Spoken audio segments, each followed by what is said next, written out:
Vamos a platicar con los que sí saben de fútbol. ¿Qué tal, Mónica? ¿Cómo estás? Bien, muy bien. Quería comentar algunos libros que son para nosotros los argentinos muy significativos. Hay un libro que se llama No te vayas campeón de Roberto Fontana Rosa. Hay un libro que se llama La literatura de la pelota, que lo hizo Jorge Alberto Santoro, que fue un periodista desaparecido. Y la literatura de la pelota es como un clásico dentro de nuestra librería futbolística. Por supuesto que quería hablar de Fiebre en las gradas del inglés Nick Hornby, que por supuesto me ha hecho del Arsenal, gracias a Dios, aunque cuando estaba Van Nistelrooy en el Manchester yo era, por supuesto, del Manchester por Van Nistelrooy, ¿no? Y lo que quería también hablar era que hay un jugador, no sé si es húngaro, tú lo debes saber, Matías Sinderland, el Mozart del fútbol. Ajá, bueno, es un hombre que, Austríaco es. austríaco, perdón. Cuando se enfrentan austríacos y los alemanes, Hitler le dice, no, pero los alemanes somos mejores, ustedes tienen que ir para abajo. Y este hombre, no, no se fue para abajo y le ganó, por supuesto, a los alemanes y le bailó a Hitler.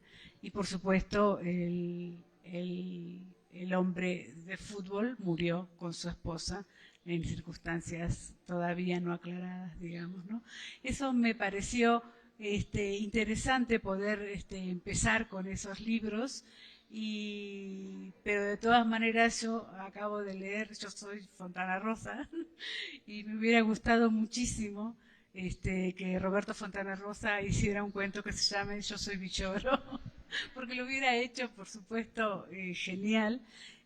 Lo trajimos a Fontana Rosa cuando ya estaba muy enfermo a la Feria del Libro de Guadalajara, donde recibió una, la cosa esta de ilustradores. Todavía hablaba, todavía podía compartir algunas cosas, pero ya estaba en sillas de ruedas y me emocionó muchísimo, muchísimo leer ese cuento con un Jorge Linares absolutamente envidioso, terrible, y nada, está acá y me parece, no sé cómo se venderá en Argentina, pero me parece que se va a vender muy bien, que es el de Juan. Y no podemos dejar de hablar de los 11 de la tribu, por Sí. favor, ni el Dios Y el redondo. Dios redondo, por supuesto. Sí, bueno, aquí de los libros del fondo, bueno, antes que nada, ¿qué tal? Muy buenas noches. De los libros del fondo está, por supuesto, el de Yo soy Fontana Rosa. Gracias, Mónica, por comentarlo. Surge de una experiencia literaria real.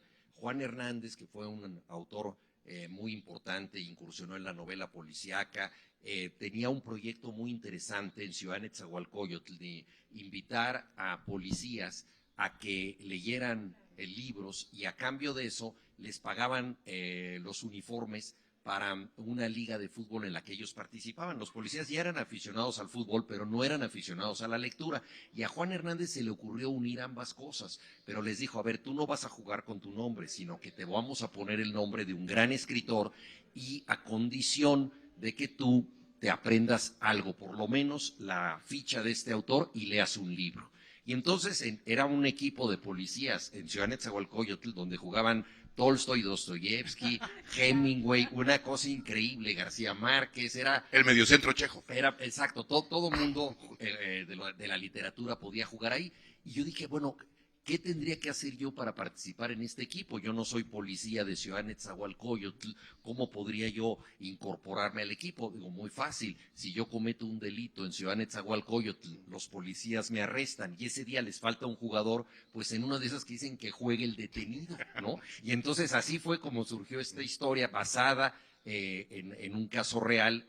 Quería rendir tributo también a Juan Hernández y por supuesto yo pensé qué nombre quisiera yo tener y por razones que tú comprenderás mejor que nadie, Fontana Rosa, extraordinario ilustrador, pero fue tan buen dibujante y caricaturista que quizá no tuvo la misma fama como escritor, al menos en México, pero tiene unos cuentos divertidísimos de fútbol, uno de ellos sobre la noche mágica en que Rosario Central le ganó un título decisivo al Newell's Old Boys, no al Newell's Old Boys, A Independiente, ¿no? No, al otro equipo de Rosario. Es Newell's. Al Newell's, sí, al Newell's Old Boys fue cuando le ganó, y ahí ya escribió un título maravilloso de una persona que era quien le daba al equipo Rosario muy buena suerte, un señor que había ido a la cancha y estaba la fama de que cada vez que él iba,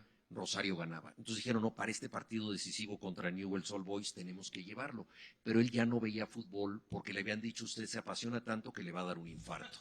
Entonces se encerraba, se ponía tapones en los oídos, no quería saber nada porque podía morir. Y entonces un grupo de pícaros decide secuestrarlo para llevarlo como talismán al estadio.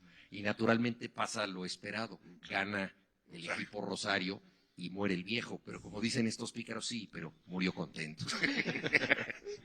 Ahora tú, Juan, hiciste un libro con Martín Caparrós, un libro de Boca, un libro que a mí me parece que es un poco antifutbolístico para lo que es Argentina, ¿no? Será porque yo soy de River, será porque amo a Maradona, Martín no ama a Maradona, no sé, me da la sensación de que ¿qué buscaste ahí? ¿Qué fue lo que encontraste? Martín es muy raro porque no ama a Martín Palermo, tampoco su tocayo, Claro. que le dio tantos goles a Boca, pero no le gustaba cómo jugaba, y él escribió la biografía de Boca. Lo que pasa es que el libro que hicimos nosotros, Ida y Vuelta, es un libro sobre el Mundial de Sudáfrica. En aquel momento Martín estaba cubriendo reportajes en todo el mundo porque estaba haciendo un libro sobre las migraciones. Entonces estaba en cualquier lugar del mundo, muchas veces en situaciones muy inhóspitas, y ahí luchando por ver un partido del Mundial. Y yo estaba aquí clavado en México como sedentario, entonces nos ocurrió hacer una correspondencia entre un sedentario y un nómada.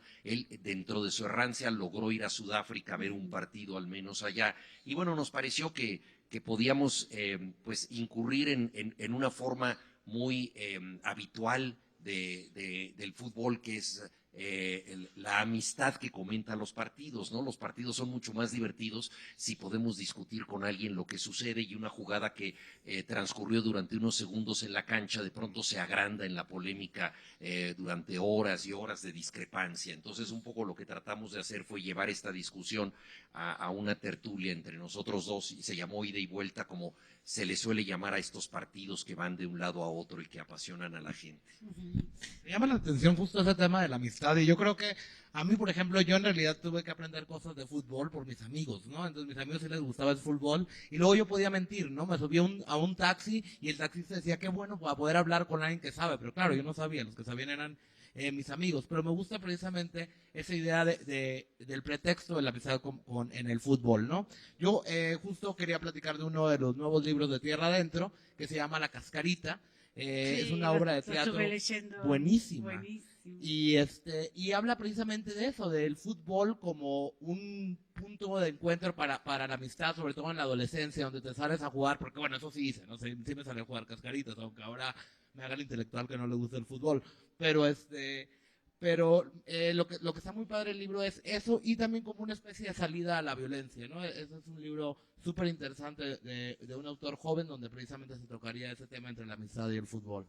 Sí, yo de todas maneras quería aprovechar a Juan Villoro porque nunca lo tengo tan cerca, y poder decirle que tú me parece que amas el fútbol como lo amamos los argentinos, y que eres muy amigo también de Jorge Valdano, y eres amigo de gente que vive el fútbol de esa manera. Nosotros acabamos de sacar con Cali Arena un libro que fue para el Mundial, que ahora no me acuerdo mucho cómo se llama, pero que donde hay muchísimos textos de mexicanos, y digo, hay un montón de textos de mexicanos que hablan del fútbol, ¿por qué se vende tan poco aquí? Bueno, yo creo que en México una característica de nuestro fútbol es que el público hace más esfuerzo que los jugadores. O sea, tenemos mejores aficionados que futbolistas. Yo digo que si hubiera un mundial de aficiones, México podría llegar a la final, porque realmente es increíble cómo la gente va en cantidades extraordinarias. La gente vende su casa, su coche, bueno, hace cualquier cosa para poder llegar, y además van con unos disfraces espectaculares, penachos, unos jorongos hechos con chiles serranos, ¿no? Que de pronto en la aduana les dicen, oiga, si no se puede importar comida. Dicen, no, esta no es comida, es mi ropa. Yo me he visto con estos chiles serranos, pebeteros con incienso, en fin, toda esa característica que llevan los mexicanos a las tribunas, y el hecho de que nuestro grito de guerra sea sí se puede, pues es la demostración empírica de que en general no se ha podido. No se ha podido. Porque si se pudiera no tendríamos que gritar eso. Entonces es una cosa increíble, o sea, un pueblo apasionado. La selección mexicana es la cuarta selección que más dinero genera en el mundo.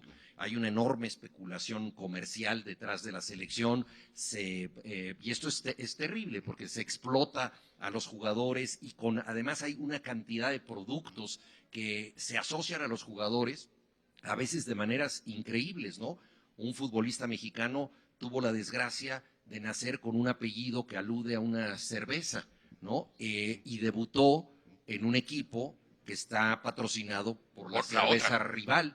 Por lo tanto, este jugador, que se apellidaba Corona, fue bautizado Tecatito para que pudiera jugar en el equipo. O sea, ni siquiera podía jugar con su nombre, ¿no? Ese es el fútbol mexicano. Entonces, bueno, hay una gran pasión de la gente, hay un gran mercado, pero el fútbol no ha dado, digamos, el rendimiento que nosotros deberíamos tener, algo muy distinto a lo que ocurre en Argentina, que ya ganaron 3 campeonatos del mundo. Entonces hay una gran pasión, y yo creo que parte también de la calidad del fútbol argentino tiene que ver con el nivel de discusión, me atrevo a decirlo, de los medios argentinos respecto al fútbol. Es decir, desde la revista El Gráfico histórica, donde había legendarios comentaristas como Borocotó, hasta cronistas de la radio como Víctor Hugo Morales, cuentistas como el Gordo Soriano, Osvaldo Soriano, en fin, toda esta masa crítica ha hecho que haya un nivel de exigencia sobre el fútbol muy grande, que por desgracia nosotros no tenemos. Tenemos la afición entregada y apasionada, tenemos gente que escribe de fútbol,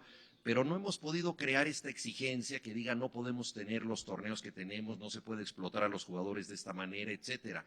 Falta pues una revolución de las conciencias para que el fútbol mexicano, que todos sabemos que podría mejorar en lo deportivo, realmente sea otra cosa, pero desgraciadamente la prioridad no es el deporte sino el negocio, y pasa lo mismo que con las telenovelas. ¿Para qué hacerlas bien si dan tanto dinero haciéndolas mal, no? Yo cuando vine a México me embarré con esa cosa de las aspiraciones. Yo entonces empecé a hacerle notas a Javier Aguirre, iba atrás de Kikín Fonseca todo el tiempo, hasta que finalmente, bueno, un poco me aburrí porque no pasaba, no le ganaban a Estados Unidos, y eso era como para mí terrible. Yo les recomiendo mucho que lean en los 11 de la tribu una entrevista que le hace Juan a el gran Ángel Fernández. ¿Cómo se llamaba? A todos los que quieren y aman el fútbol, el cronista icónico junto con Fernando Marcos, y después ya el Perro Bermúdez, pero digamos, son de esa escuela. Sí, porque es que él transformaba cualquier partido, el más aburrido de todos, Claro, en la guerra de Troya, ¿no? Era realmente un reinventor del juego, una persona extraordinaria, y además es quizá la única persona, Juan Carlos, que yo he conocido que estaba totalmente invadido de narración. No podía decir nada común, no podía decir nada que fuera de trámite, todo lo tenía que convertir El Buenas en tardes narración. era ya impostado, ¿no? Así todo. Entonces, cuando yo le hablé por teléfono para hacerle la entrevista, me contestó con esa voz metálica, como dicen los ingenieros de sonido que él tenía. Me dice, tu nombre me suena de algo. Dice, ¿a qué se dedicaba tu padre? Y yo le dije, no, pues es profesor de filosofía. Me dijo, dice, es un amigo de Kant. Entonces, ya estaba yo en el mundo narrativo, ¿no? Y entonces llegué a su casa a hacerle la entrevista, y atrás de mí venía un jardinero con una guadaña para cortar el pasto, ¿no? Y yo no lo vi. Entonces me abre la puerta el propio Ángel Fernández, y yo voy a cerrar la puerta. Me dice, espérate, atrás de ti viene Excalibur. Porque la espada mágica, o sea, todo lo reinventaba, y tuve la suerte de tratarlo hasta su muerte en el 2006, y nunca le oí decir nada que no fuera narrativo, ¿no? Entonces él reinventó los partidos de mi infancia, bautizó jugadores, bautizó equipos enteros, como al Cruz Azul le puso la máquina celeste, ¿no? Realmente fue un apodador genial, ¿no? extraordinario. Él le puso la calaca, ¿no? Sí, A a José José Luis Luis González, González, y tantos otros el memorables, profesor, a Cornero, Exactamente. a algunos... El Superman Marín. El Superman Marín, a Evanibaldo Castro Caviño, que cuando fallaba un gol sonreía con esa sangre ligera, de los brasileños y le puso el hombre de la sonrisa fácil, ¿no? Y algunos apodos muy culteranos, ¿no? El de Enrique Borja, que tenía una tremenda nariz, le puso el gran Cirano, por Cirano de Bergerac. No tan tremenda nariz, sino que la usaba muy bien. Metía Metía goles goles. con la nariz. ¿No? Exactamente. Pues Ahora- ahí hay otro pedazo, yo se los recomiendo, porque tiene que ver con lo que decías hace rato sobre cómo nos acercamos los mexicanos al fútbol y en general todas las personas, que tiene que ver con una cosa paternal, tiene que ver con, no siempre, no en mi caso, por ejemplo. Yo vengo de muchas generaciones de antifutbolí y yo soy el primero. Y después tengo un primo, que aquí hay una anécdota, que fue portero del Necaxa.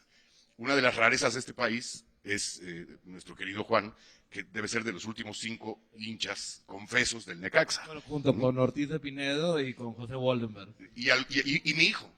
Y mi hijo, porque es su mi hijo tiene 28 años, pero la primera vez que fue a una cancha, a los 1 año, fue a ver a su tío, que era portero del Necaxa, de aquel Necaxa campeón. Pero en fin, yo lo que quería contar es que en el otro libro de Juan, que en todos tiene algo futbolero, yo les recomiendo porque es un libro además profundamente entrañable, profundamente cercano, se los recomiendo por muchas razones, pero también ahí narra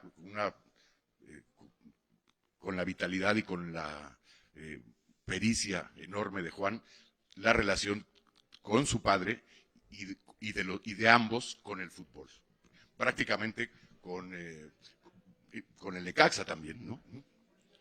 Mi papá él había nacido en Barcelona y entonces él iba primero a las Asturias, aquí, pero como buen universitario, cuando los Pumas pasaron a primera división, se sintió ya obligado a irle a los Pumas, pero él, en aras de respetar mi libertad de elección, aceptó que yo le fuera al Necaxa, porque mis amigos de la calle le iban al Necaxa. Entonces yo quería ser de esa calle, pero bueno, ahí entran también los misterios de la identidad, porque yo me quería identificar con el barrio donde vivía, toda la gente apoyaba al equipo de los electricistas, que era un equipo no muy bueno, pero que de pronto que le había ganado al Santos con todo y Pelé en 1961. Entonces, bueno, yo me quise identificar con ese equipo, pero pues las paradojas del fútbol mexicano, el equipo de mi calle hoy en día juega en Aguascalientes, lo fui a ver jugar y me encontré en las gradas rodeado de japoneses, pregunté qué sucede, me dijeron es que trabajamos en la planta ensambladora de Nissan, que es la más grande de América Latina, y además date cuenta que el Necaxa tiene los colores de la bandera japonesa, rojo y blanco, y es el equipo de los Rayos, y nosotros somos el país del sol naciente. O sea que todo era para que mi equipo se convirtiera en la escuadra de unos japoneses de Aguascalientes. ¿Y qué pasó? Todo por querer apoyar al equipo de mi calle. Y que pasó además por tuvo una transición, desapareció el Necaxa y se convirtió en el Atlético Español. Y después volvió ya como Necaxa, ya siendo ya de una televisora, pues, ¿no? Total que nos ha hecho sufrir mucho, ¿no? Es una escuela de estoicismo. Exactamente. ¿No? ¿Pero tienes ahorita otro equipo en la liga o una vez que se pierde el No, equipo ya no se agarra otro? No, ya, yo creo que en la vida se puede cambiar de todo, pero cambiar de equipo de fútbol es como querer cambiar de infancia, ¿no? Negar al niño que fuiste, eso no se vale.